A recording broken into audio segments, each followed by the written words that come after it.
China এম্বাসিতে জানুয়ারি ২৭ তারিখে কাগজ আর টাকা জমা দিয়ে আসি আর ২৯ তারিখেই আমি আমার ভিসা হাতে পেয়েছি। আমার চায়না আসার গল্পটা ছিল অন্যরকম।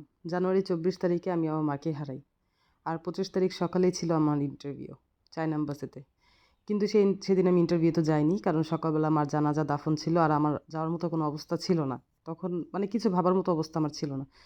কিন্তু একটা বিষয় খুব আলহামদুলিল্লাহ, আমার পাসপোর্ট, আমার ভিসা, আমার সব কিছু না কেমন জানি খুব দ্রুত হয়ে যাচ্ছিল। আমি জানি না। আমি ৬ ঘন্টায় আমার পাসপোর্ট হাতে পেয়েছি।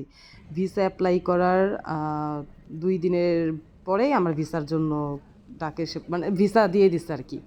মানে আমার সবকিছু খুব দ্রুত হচ্ছিল। এটা হচ্ছে ভিসা অফিস, অলরেডি আমি চলে গেছিলাম। এটা এম্বাসি, চায়না এম্বাসি। আমি চলে গেছিলাম। সেদিন অনেক রাশ ছিল। আম আমার খুব লেট হয়েছিল একটু মানে যেতে। তারপরে এম্বাসি থেকে ব্যাক করতেছি বনানীতে ভিসা অফিসে।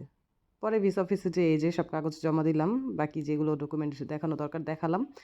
আর টাকা জমা দিলাম। টাকা জমা দেওয়ার পরে আমি চলে এসেছি। ২৭ তারিখে গিয়েছিলাম আর ২৯ তারিখে আমার ভিসা চলে আসছিল। আলহামদুলিল্লাহ।